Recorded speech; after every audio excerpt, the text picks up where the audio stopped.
మన ఈరోజు శ్రీలింగంపల్లి తహసీల్దార్ గారికి వినతి పత్రం ఇవ్వడం జరిగింది. ముఖ్యంగా అందులో ఏంటంటే అన్యాక్రాంతమైనటువంటి ప్రభుత్వ భూములను వెంటనే స్వాధీనం చేసుకోవాలని చెప్పి మేము ఈరోజు రాష్ట్ర నాయకులు పానుగంటి పర్వతనారాయణ గారి ఆధ్వర్యంలో శ్రీలింగంపల్లికి సంబంధించినటువంటి నాయకులందరం కలిసి ఉమ్మడిగా వినతి పత్రం ఇవ్వడం జరిగింది. అయితే ముఖ్యంగా తానామెట్టుకు సంబంధించినటువంటి భూములు 41/7, 41/2, 3, 4 ఇట్లా ఒక 10 సర్వే నెంబర్లకు సంబంధించినటువంటి భూమి 16 మనకు 1969లో గవర్నమెంట్ అసైన్మెంట్ భూముల కింద వీళ్ళు చేసుకొని బతకాలని చెప్పి భూములు ఇవ్వడం జరిగింది. ఆ భూములను ఈరోజు కొంతమంది అంటే కొంతమంది భూ కబ్జాదారులు ఉన్నారు, మా కానమెట్లోనే ఉన్నారు. వాళ్ళు ఏం చేశారు, ఆ భూములను అన్నింటిని స్వాధీనం చేసుకొని ఈరోజు ఎచ్చేదగా వాటిని నెంబర్లను మార్చి ఆ భూములను కబ్జా చేసి ఈరోజు బహుళ అంతస్తులను నిర్మించడం జరిగింది. మనం నిన్నే చూసినాం, మనం మన ఈ కాదు ఈ రేట్లు పెరిగినాయి అనేది మన రాయదుర్గంకి సంబంధించిన రేట్లను 237 కోట్లు పలికింది. అంటే సుమారుగా అక్కడ ఇక్కడ పెద్ద తేడా ఉండదు. అంటే ఒక ఎకరం వచ్చేసి 237 కోట్లు పలుకుతున్నటువంటి భూమి ఈరోజు 100 ఎకరాలు అన్యాక్రాంతం అవుతుంటే మరి ఆఫీసర్లు ఏం చేస్తున్నారని చెప్పి ఒక అనుమానం వ్యక్తం చేస్తూ ఉన్నాం. అంతేకాదు కింది స్థాయి ఆర్ఐలు వీళ్ళైతే డైరెక్ట్ ఆయనతో లాలు చేయి, అమర్నాథ్ రెడ్డి అయినతో లాలు చేయి, వాళ్ళు అసలు పట్టించుకోవడం లేదా అని చెప్పి ప్రాథమిక సమాచారం మాకు అందరికీ ఉంది. కాబట్టి ఇందులో భాగంగానే ఈరోజు మేము లెటర్ ఇవ్వడం జరిగింది. దీనిపై ప్రభుత్వం ఒకవేళ స్పందించకపోతే భారత కమ్యూనిస్ట్ పార్టీ సిపిఐ ఆధ్వర్యంలో పెద్ద ఎత్తున ఆందోళన కార్యక్రమం ఉంటుంది. ఇంతటితో ఆపం. కలెక్టర్ ఆఫీస్కి పోతాం, అవసరం అనుకుంటే ఆర్టీఓ ఆఫీస్కి పోతాం.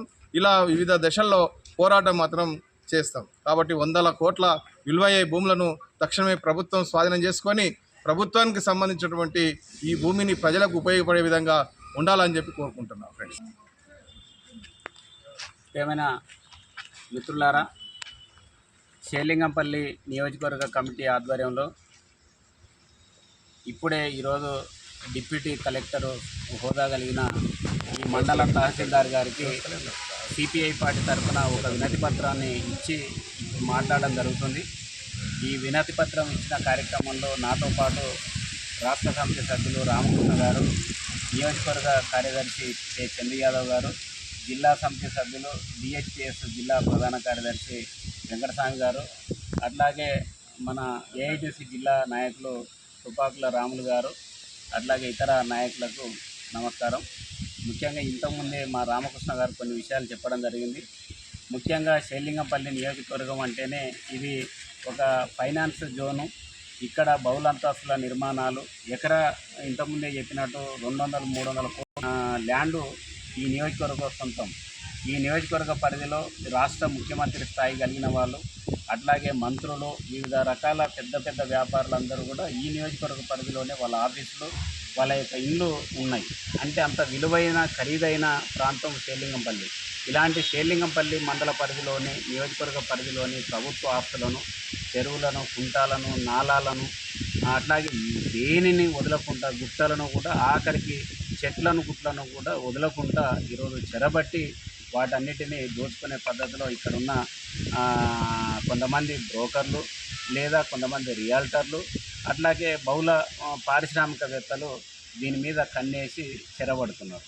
ఇంత భాగ్యనగరంలో ఇంత తతంగం జరుగుతున్నా, ఇంత బేషరతుగా చెరువులను రాత్రికి రాత్రే రికార్డులు మార్చి మింగేస్తున్న, 100 కోట్ల 1000 కోట్ల రూపాయలు ప్రభుత్వానికి ఆదాయానికి గండి పడుతున్నా అని తెలిసినా ఈరోజు అధికారులు ఎందుకు దీని మీద తాత్సారం చేస్తున్నారు?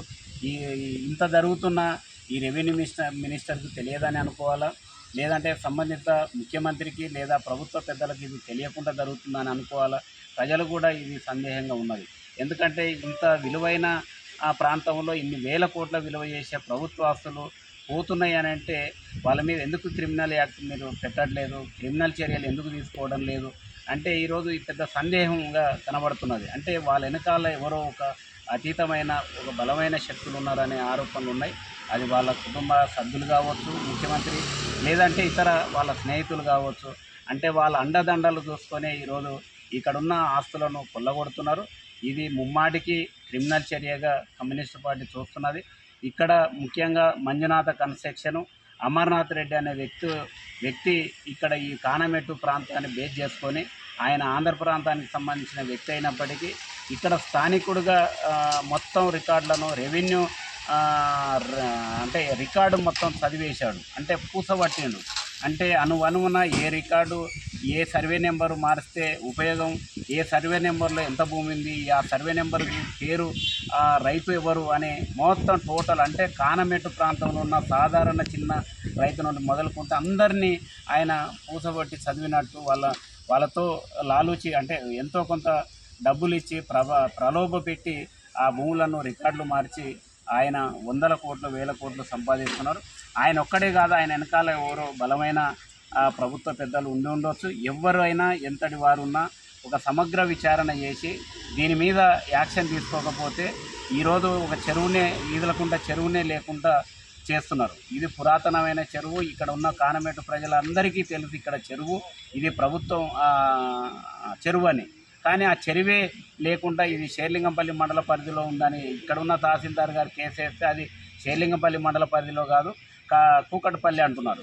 కూకట్పల్లి అయినా ప్రభుత్వ చెరువే కదా, ఎక్కడున్న చెరువే కదా, ఎక్కడున్న అసైన్డ్ భూమి అసైన్డే కదా, ఏ మండల పరిధిలో ఉంటుంది. కానీ దీని మండలాన్ని సరిహద్దులు లేవని సరిహద్దులు పేరు చూపి ఈయన పేరు ఆ మండల పేరు ఇక్కడ చెప్పి దీని ఆసరా చేసుకొని ఇక్కడ ఉన్న పారిశ్రామికవేత్తలు భూ కబ్జాదారులు పెద్ద ఎత్తున దోపిడీకి పాల్పడుతున్నారు. కమ్యూనిస్టు పార్టీ దీనిని ఖచ్చితంగా సీరియస్గా తీసుకొని ప్రభుత్వ ఆస్తులు కాపాడాలనే లక్ష్యంతో మేము ఈరోజు షేర్లింగంపల్లి నియోజకవర్గ కమిటీ ఆధ్వర్యంలో వినతి పత్రం ఇచ్చినాం. ఈ వినతి పత్రం ఇచ్చే వరకు మా కార్యక్రమం ఆగకూడదని చెప్పి ఇప్పుడే మా రామకృష్ణ చంద్రు వెంకటస్వామి గారు రాముల మేము అనుకోవడం జరిగింది. దీని మీద సీరియస్గా ఇక్కడ ఉన్న తహసీల్దార్ గారు కానీ ఆర్ఐ సీరియస్గా స్పందించి ఇమ్మీడియట్లీ యాక్షన్ తీసుకోకపోతే ఈ కార్యక్రమం తదుపరి ఆర్డీఓ, ఆ తర్వాత కలెక్టరు, అవసరం అనుకుంటే రెవెన్యూ మినిస్టర్ వరకు ఈ కార్యక్రమాన్ని తీసుకెళ్తాం. ఆ తర్వాత లీగల్గా న్యాయస్థానాన్ని కూడా ఆశ్రయించడం జరుగుతుంది. దీనికి ప్రతివాదులుగా ఇక్కడ ఉన్న ఎంఆర్ఓను, ఆర్ఐని, ఆర్డీఓని అందరినీ చేర్చి ఎందుకు చర్యలు తీసుకోవడం లేదు, వాళ్ళకు ఉన్న ట్యాంపరింగ్ ఏంది, వీళ్ళు లాలుచి పడ్డరా అనే దాని మీద కూడా ఆ కోణంలో ఉంటూ కూడా మేము న్యాయస్థానాన్ని ఆశ్రయించే పద్ధతిలో ఇటు పబ్లిక్ పోరాటం, అటు న్యాయ పోరాటం రెండు విధాలుగా చేస్తామని చెప్పి ఈ సందర్భంగా తెలియజేస్తూ